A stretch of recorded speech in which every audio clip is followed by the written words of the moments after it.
मैं डॉक्टर भामा अग्रवाल राजीव गांधी राजकीय महिला महाविद्यालय भिवानी की ओर से हिंदी की इस कक्षा में आप सबका स्वागत करती हूँ, अभिनंदन करती हूँ।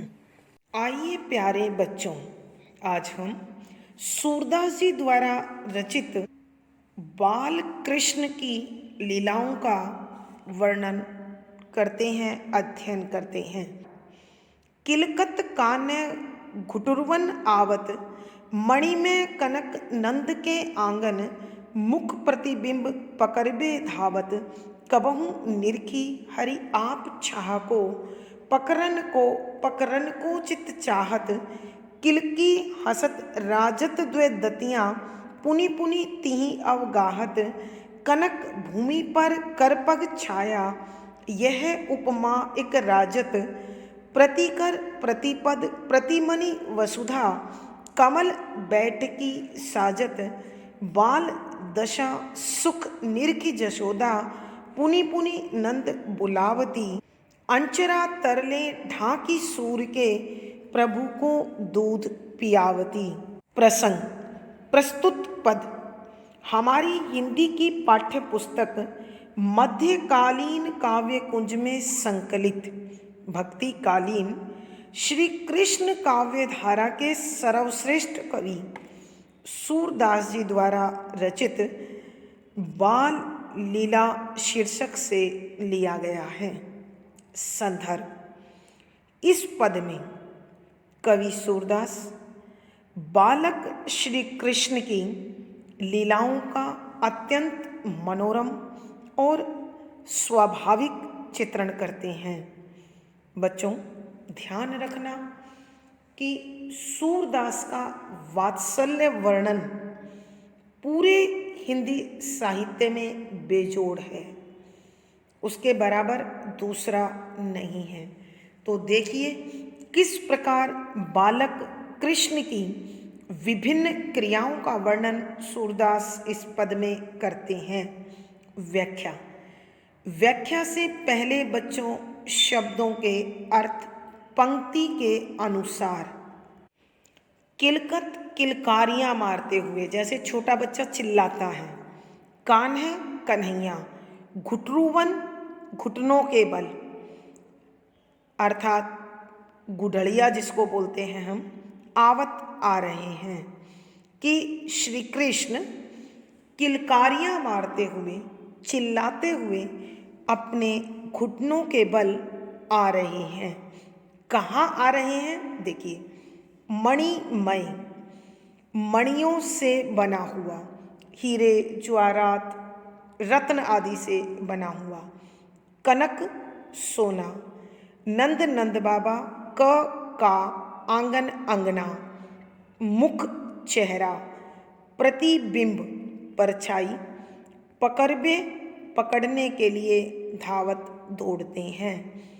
कि नंद बाबा के हीरे ज्वारात मणियों और सोने से बने हुए आंगन में जब कन्हैया घुटनों के बल चलते हुए किलकारी मारकर आते हैं, तो उस आंगन में अपने चेहरे की बनने वाली परछाई को पकड़ने के लिए बेचैन होकर दौड़ने लगते हैं। कबहू निरखी हरि आप छाह को, कबहू कभी, निरखी देखते हैं, हरि श्री कृष्ण, आप स्वयं, चाह परछाई को, कि कभी श्री कृष्ण स्वयं की परछाई को इस आंगन में देखकर प्रसन्न हो जाते हैं, और कभी पकरन को चित चाहत, और कभी उनका मन अपनी इस परछाई को पकड़ने के लिए बेचैन हो जाता है। पकरन माने पकड़ना, कोक के लिए चित मन में चाहत इच्छा होती है कि कभी श्री कृष्ण अपनी परछाई को इस आंगन में देखकर अत्यधिक प्रसन्न हो जाते हैं, और कभी उसे पकड़ने के लिए मन में इच्छा लिए बेचैन होकर दौड़ते हैं। किलकी हसत राजत द्वे दतियाँ, किलकी किलकारियाँ मारते हुए, चिल्लाते हुए, हसत हंसते हैं, राजत सुशोभित होती हैं, द्वे दो दंतियाँ दांत, कि जब वो किलकारी मारकर अपनी परछाई को देखकर हंसते हैं तो उनके आगे वाले दूध के दो दांत अत्यंत सुंदर लगते हैं। पुनि पुनि तिहि अवगाहत, और पुनि पुनि बार बार, फिर तिहि उस परछाई को अवगाहत पकड़ने के लिए बेचैन होकर चिल्लाने लगते हैं, और ऐसा करते हुए उनके दूध वाले दो दांत बहुत प्रिय लगते हैं। कनक भूमि पर करपग छाया, कनक सोना, भूमि पृथ्वी, कौन सी पृथ्वी? नंद बाबा के आंगन वाली, पर ऊपर, कर हाथ, पग पांव, छाया परछाई, यह इस प्रकार की उपमा उपमा एक एक ही राजत मन में पैदा होती है, उठती है, कि जब श्री कृष्ण घुटनों के बल चलते हुए नंद बाबा के सोने से बने आंगन में अपना हाथ और पांव पृथ्वी पर रखते हैं तो उसे देखकर मेरे मन में एक ही भावना, एक ही उपमा, एक ही इच्छा पैदा होती है।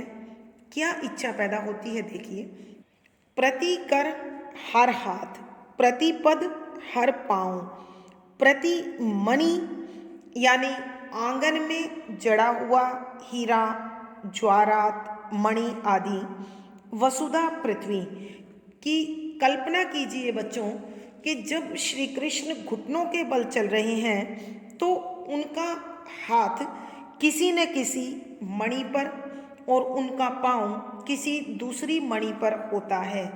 इसे देखकर ऐसा लगता है मानो वसुधा पृथ्वी कमल कमल बैठकी आसन साजत सुशोभित हो रहा हो, कि घुटनों के बल चलते हुए श्री कृष्ण का प्रत्येक हाथ और प्रत्येक पांव जब किसी न किसी मणि, हीरे, ज्वारात आदि पर रखा जाता है तो ऐसा लगता है मानो यह पृथ्वी उस बालक को कमल का आसन इस मणि के रूप में प्रदान कर रही हो, अर्थात स्वयं पृथ्वी श्री कृष्ण के हाथ और पांव को अपने आसन पर बैठाकर प्रसन्न हो रही हो, खुश हो रही हो। बाल दशा सुख निरखी जशोदा, बाल बालक, दशा अवस्था, आयु, सुख आनंद निरखी देखकर जशोदा यशोदा मैया पुनि पुनि बार बार नंद नंद बाबा को बुलावती पुकार रही हूँ, कि जब माता यशोदा श्री कृष्ण के इस बाल रूप का आनंद ले रही हो तो बार बार माता यशोदा बेचैन होकर अपने लल्ले की, अपने बेटे की हर हरकत को नंद बाबा को दिखाना चाहती है और उन्हें बार बार पुकारती है, और भावुक होकर अंचरा आंचल के नीचे, पल्लू के तर नीचे ल लेकर ढांकी ढककर सूर सूरदास के प्रभु स्वामी कौ को दूध पियावती, दूध पिलाने लगती है, कि माता यशोदा श्री कृष्ण की इन बाल लीलाओं को देखकर अत्यधिक भाव विभोर हो जाती है, प्रसन्न हो जाती है, और वह सूरदास के स्वामी श्री कृष्ण को अपनी गोद में उठाकर अपने आंचल से ढककर दूध पिलाने लगती है। एक बार फिर बच्चों पूरे पद की व्याख्या सुन लीजिए, कि नंद बाबा के सोने व हीरे ज्वारात जड़े हुए आंगन में श्री कृष्ण किलकारियां मारते हुए घुटनों के बल चल रहे हैं, और इस आंगन में जब उनके चेहरे की परछाई बनती है, छाया दिखती है, तो वो उसे पकड़ने को दौड़ते हैं। कभी श्री कृष्ण अपने पूरे शरीर की छाया को इस आंगन में देखकर प्रसन्न हो जाते हैं, तो कभी इस परछाई को पकड़ने की मन में इच्छा लिए हुए उसे पकड़ने को दौड़ते हैं। और जब वो इस प्रकार का प्रयास करते हुए किलकारी मारकर हंसकर बार बार उसे पकड़ने की कोशिश करते हैं, तो उसके आगे वाले दूध के दो दांत अत्यधिक सुंदर लगते हैं, आकर्षक लगते हैं। अब सूरदास जी कहते हैं कि इस सोने से बनी पृथ्वी पर जब घुटनों के बल चलते हुए श्री कृष्ण का पांव और हाथ आंगन में परछाई बनता है, तो मेरे मन में एक ही इच्छा, एक ही भावना, एक ही उपमा पैदा होती है कि मानो पृथ्वी श्री कृष्ण के हर हाथ हर पांव के साथ मणियों के रूप में कमल का आसन लेकर उपस्थित हो रही हो, आ रही हो।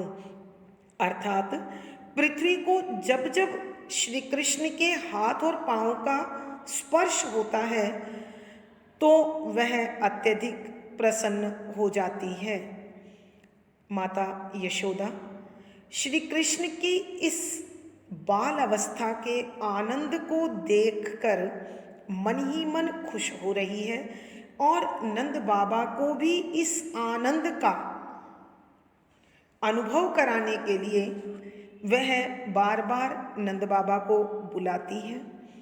और सूरदास जी कहते हैं, माता यशोदा श्री कृष्ण के इन भावों को, इन रूपों को देखकर इतनी अधिक भाव विभोर हो जाती है कि वह सूरदास के स्वामी श्री कृष्ण को भावुक होकर अपनी गोद में उठा लेती है और आंचल से ढककर उसे दूध पिलाने लगती है। भावार्थ, कवि के कहने का भाव यह है कि माता यशोदा श्री कृष्ण की बाल हरकतों को देखकर अत्यधिक प्रसन्न हो रही है। विशेष यहाँ कवि ने घुटनों के बल चलते श्री कृष्ण की बाल लीलाओं का बड़ा सुंदर वर्णन किया है। शुद्ध साहित्यिक ब्रज भाषा का प्रयोग है, वात्सल्य रस है, माधुर्य गुण है, तुकांत छंद है, गेय शैली है। यहाँ बच्चों अभिधा शब्द शक्ति है। अलंकार की तरफ ध्यान दीजिए। किलकत कान्य अनुप्रास अलंकार। मुख प्रतिबिंब पकड़बे धावत एक बालक का स्वाभाविक रूप है। स्वभावोक्ति अलंकार। पुनि पुनि पुनरुक्ति प्रकाश अलंकार। उपमा उपमा अलंकार। प्रति कर प्रति पद पद मैत्री अलंकार। यानी इस पद में बच्चों अनुप्रास, पुनरुक्ति प्रकाश, स्वभावोक्ति, उपमा आदि अलंकारों का सुंदर सटीक प्रयोग हुआ है। काने चलत पग द्वे द्वे धरनी, जो मन में अभिलाष करत ही सो देखत नंद घरनी। रुनुक झुनुक नुपुर बाजत पग यह अति है मन हरनी। बैठ जात पुनि उठत तुरत ही सो छवि जाए न बरनी। ब्रज जुबती सब देखी थकित भई सुंदरता की सरनी। चीर जीव जशुदा के नंदन सूरदास की तरनी। प्रसंग पूर्ववत। संदर्भ, यहाँ श्री कृष्ण थोड़े से बड़े हो गए हैं और वो अब पृथ्वी पर डगमगाते हुए कदमों के साथ चलना सीख रहे हैं। तो उस विशेष भावुक पलों का वर्णन करते हुए सूरदास जी कहते हैं, व्याख्या। व्याख्या में शब्दों के अर्थ पंक्ति के साथ साथ मिलेंगे बच्चों, ध्यान से सुनिए। कान्ह कन्हैया चलत चल रहा है, पग पाँव द्वे द्वे दे देकर धीरे धीरे रख कर धरनी पृथ्वी पर। कि कन्हैया धीरे धीरे अपने डगमगाते हुए दोनों कदमों को पृथ्वी पर रखकर चलना सीख रहे हैं। जो जिस प्रकार की मन हृदय में अभिलाष इच्छा करत कर रही ही थी, सो वही देखत देख रही है नंद घरनी, नंद बाबा के घरवाली अर्थात माता यशोदा। कि माता यशोदा ने जो श्री कृष्ण के इस बाल रूप को देखने की मन में प्रबल इच्छा संजो रखी थी, आज माता यशोदा की वह इच्छा उसकी आँखों के सामने है, प्रत्यक्ष दिखाई दे रही है। रुनुक झुनुक नुपुर बाजत पग, रुनक झुनक घुंघरुओं की बजने की आवाज़, नुपुर घुंघरू बाजत बज रहे हैं पग पाँव में। कि श्री कृष्ण के पाँव में बंधे हुए घुंघरू जब वो डगमगाते हुए कदम पृथ्वी पर रखते हैं तो वो रुनझुन करके बजने लगते हैं। यह अति है मनहरनी। कि यह इस प्रकार की घुंघरुओं की आवाज़ अति अत्यधिक है मनहरनी, मन को हर लेने वाली, मन को मोहित करने वाली। कि श्री कृष्ण के पाँव में बंधे हुए घुंघरुओं की आवाज़ मन को आकर्षित कर लेने वाली, मन को अपनी ओर खींच लेने वाली है। बैठ जात पुनि उठत तुरत ही, बैठ बैठ जात जाते हैं, पुनि फिर उठत उठ जाते हैं, तुरंत ही हाथों हाथ तुरंत। सो इस प्रकार की छवि सुंदरता जाए जाती ना नहीं वर्णी बताई। कि श्री कृष्ण कभी कभी चलते हुए जब थक जाते हैं तो अचानक बैठ जाते हैं और फिर दोबारा तुरंत उठकर वो चलने की कोशिश करने लगते हैं। सो छवि जाए न वर्णी। कि श्री कृष्ण की यह सुंदरता, इस प्रकार की हड़बड़ाहट, इस प्रकार की आतुरता, इस प्रकार की बेचैनी शब्दों में नहीं बताई जा सकती। ब्रज जुबती सब देखी थकित भई। ब्रज ब्रज की जुबती युवतियाँ अर्थात गोपियाँ सब श्री कृष्ण की ये सब हरकतें देखी देखकर थकित आश्चर्यचकित भई हो गई हैं।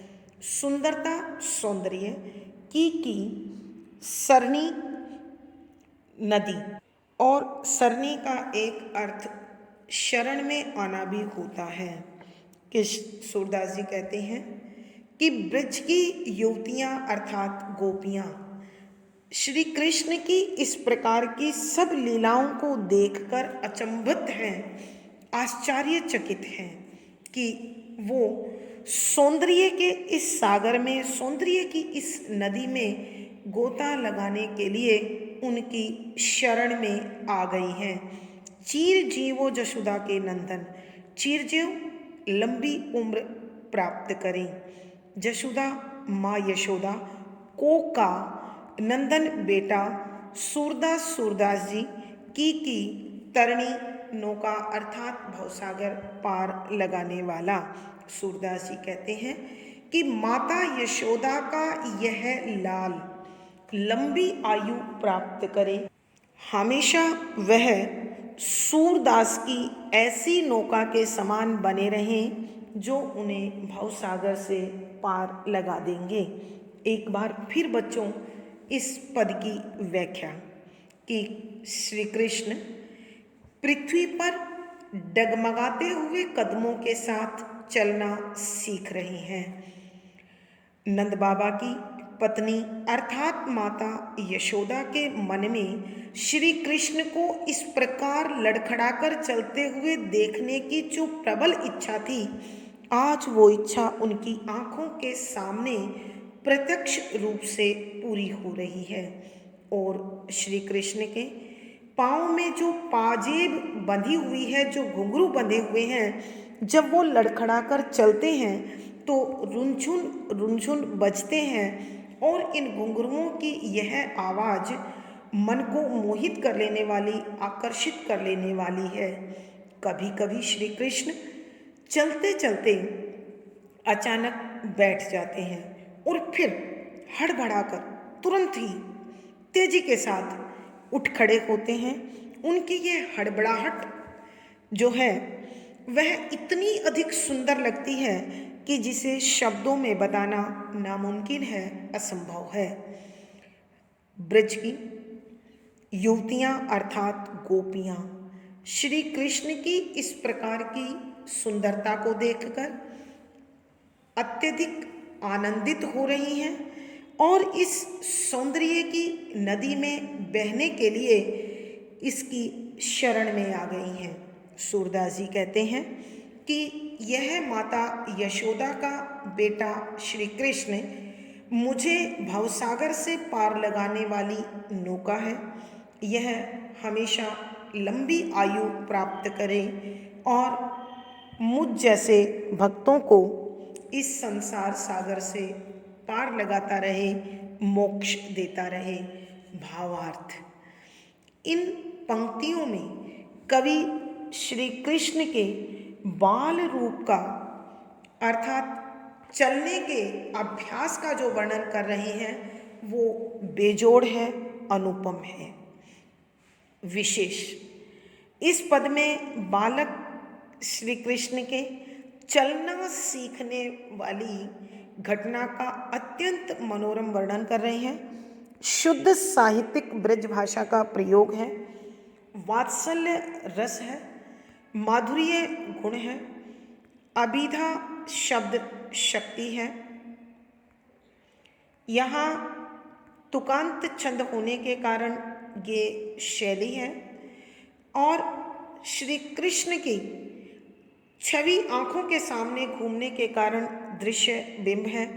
अलंकार देखें बच्चों, द्व द्व पुनरुक्ति प्रकाश अलंकार है, रुनक झुनक पदमैत्री अलंकार है, स्वभावोक्ति अलंकार है, सूरदास की तरनी रूपक अलंकार है, सुंदरता की सरनी भी रूपक अलंकार है।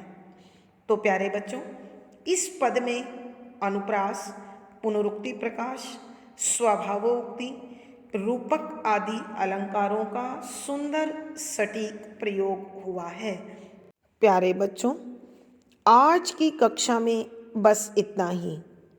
आशा ही नहीं, मुझे विश्वास है कि आपको सारा विषय अच्छी प्रकार से समझ में आ गया होगा। वीडियो को लाइक करें, शेयर करें और अपनी विषय वस्तु समय पर प्राप्त करने के लिए चैनल सब्सक्राइब करें। आपका दिन और जीवन मंगलमय हो, इसी शुभकामना के साथ धन्यवाद, आभार।